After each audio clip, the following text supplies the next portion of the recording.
हमारे एक दूसरे के साथ संस्कार जुड़े हुए हैं।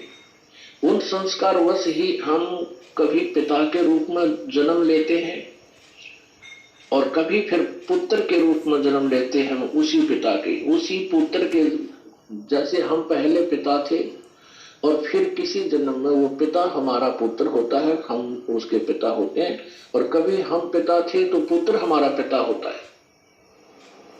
तो ये संस्कार ऐसे हमारे इस काल के लोक में फंसे हुए हैं।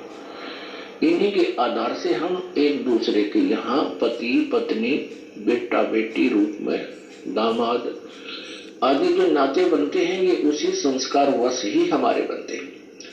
पुत्र के जन्म से 1 वर्ष पहले कहाँ था वो पुत्र, कहाँ थी वो पुत्री?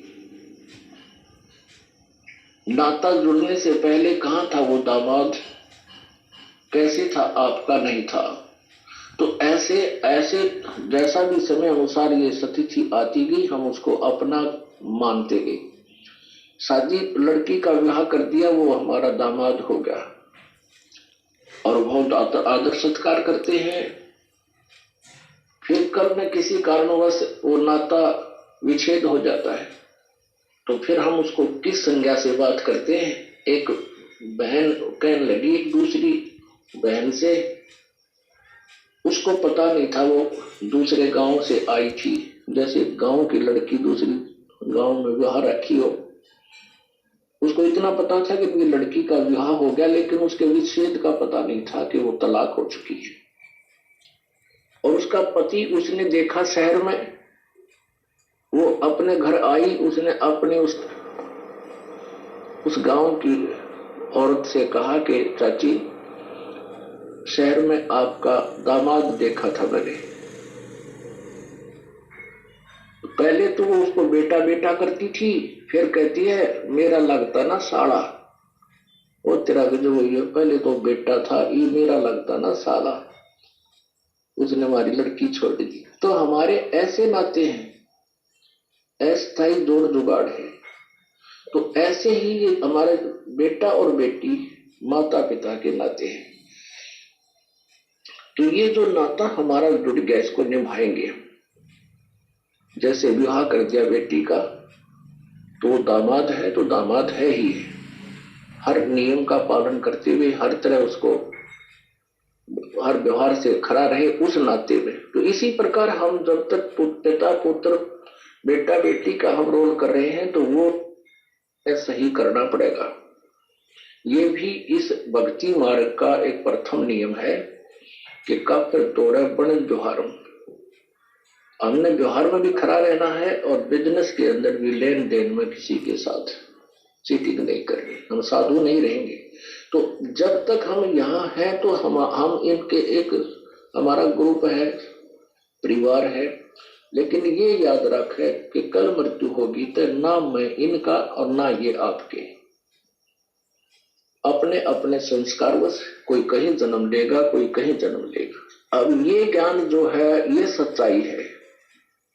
और आप इतने बालक हो, आप इतने बच्चे हो, अभी बालक बच्चों का तात्पर्य कि आपको ये ज्ञान नहीं है, अध्यात्म ज्ञान नहीं है, तब तक आप ये इस दास के ज्ञान को सुन भी रहे हो और आप इसको नकार भी नहीं सकते कि आपके गुरुजी कह रहे हैं, क्योंकि गुरु वो गलत शेष नहीं मान सकते। तो आपकी स्थिति अभी ऐसी है जैसे छोटा बच्चा होता है और पिताजी कहीं कोई कार्य कर रहा है और वो पेन रखा कहीं पर, उठा के वो बच्चा कहता है पिताजी पापा ये क्या है?